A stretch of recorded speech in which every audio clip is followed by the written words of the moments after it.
You know that sinking feeling in the pit of your stomach when you realize, ugh, I have to go to the DMV? You gather up all your papers, block out half your day, wait in a line that literally wraps around the building, only to get to the counter and hear you're missing one single document. And just like that, you have to start all over. Well, welcome to this explainer. Today, we're taking the incredibly intimidating quest of getting a Wisconsin state ID and turning it into a clear, step-by-step victory. We've all felt that universal dread, haven't we? Staring at confusing lists of acceptable documents, worrying about hidden fees, just totally uncertain about what actually happens when you finally reach the counter. Take a deep breath. Today, we are equipping you with the ultimate survival guide to conquer the Wisconsin DMV on your very first try. Whether you need this ID for voting, opening a bank account, or honestly just proving who you are, we have totally got you covered. Here is our roadmap for today. We'll cover 1. Eligibility requirements. 2. Gathering required documents. 3. The application process. 4. Common challenges and solutions. And finally 5. Additional tips and a quick disclaimer. All right, let's jump straight into Section 1, Eligibility Requirements. So the really good news right off the bat is that any resident of Wisconsin can apply. There is absolutely no minimum or maximum age limit to get a state ID. But here's the catch. You've got to watch out for what the state calls the dual holding prohibition. Basically, under Wisconsin law, you cannot legally hold a valid driver's license and a state ID card at the exact same time. No way.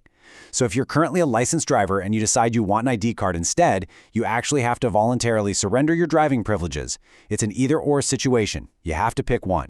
Now, right at the start of your application, you're going to hit a major fork in the road, choosing between a standard Wisconsin ID and a real ID. A standard ID is fantastic for basic everyday local use, like voting or banking. But a real ID, which has a little star in the upper corner, well, that one is federally compliant.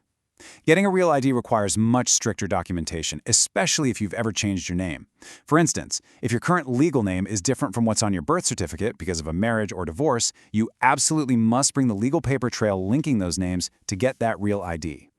Moving right along to Section 2, Gathering Required Documents.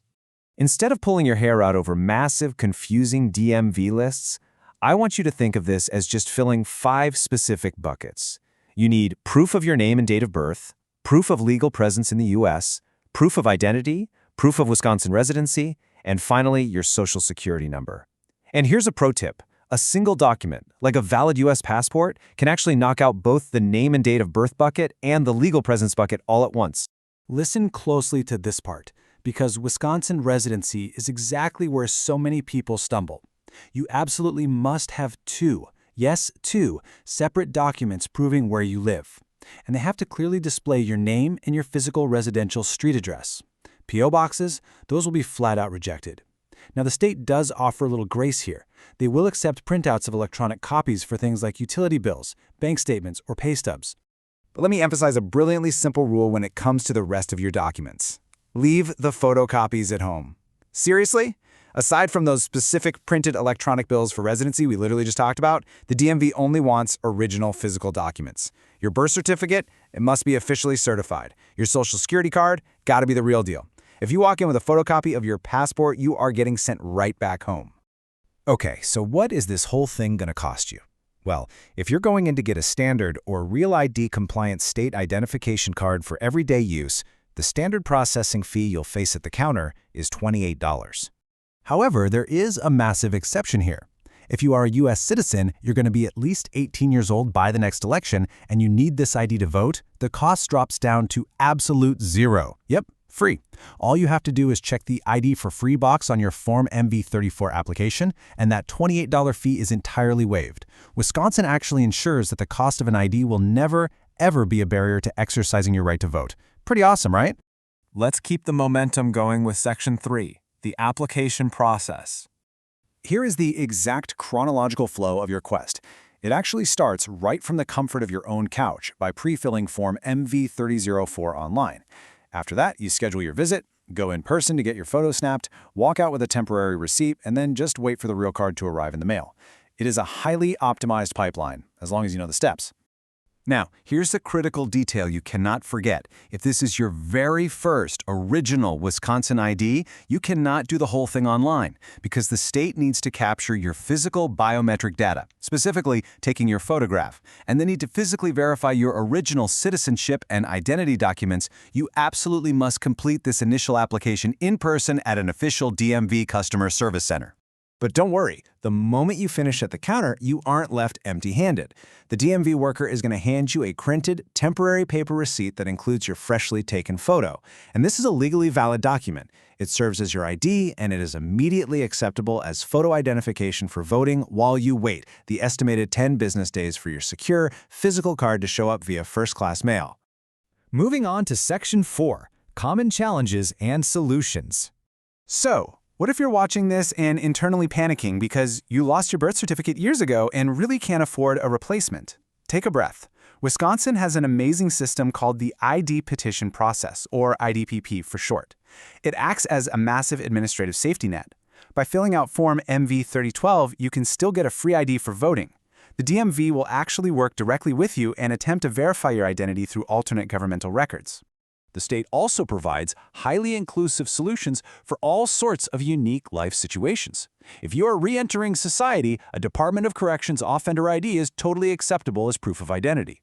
If you are currently experiencing homelessness, a signed letter on an official shelter's letterhead counts toward your residency requirements. And for survivors of domestic abuse, the state's Address Confidentiality Safe at Home card is fully accepted. Bottom line, there's a verified pathway for almost everyone.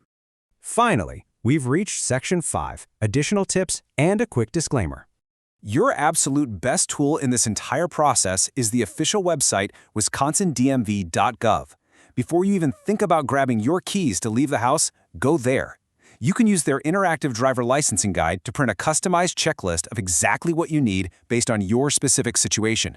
Even better, you can schedule an appointment. While walk-ins are allowed, booking an appointment lets you completely bypass the absolute worst of the waiting room lines. Keep these rapid-fire pro tips in mind for the future, too. If you ever lose your ID and you're under 65 with no name changes, you can actually request a replacement entirely online. The same goes for many standard renewals. They can be handled online or by mail, meaning you never have to face the DMV dragon again. Just remember, if you ever want to upgrade a standard ID to a real ID, that always requires an in-person visit so they can manually verify those original documents. Now for a quick disclaimer. As we all know, bureaucracies constantly evolve. The specific documents required today might just be tweaked tomorrow. So please, view this explainer as a powerful foundational guide, but always verify the absolute latest requirements and fees on the official Wiz.dot website before you walk out your front door. Well, there you have it. You are now fully equipped, armed with the knowledge of exact eligibility rules, how to navigate those 5 document buckets, and the existence of vital safety nets like the IDPP. The maze is finally clear. So, gather up those original documents, make that appointment, and go get it done. Because at the end of the day, an ID isn't just a piece of plastic. It's literally your key to participating in your community. Now that you have the map, what doors will you open first?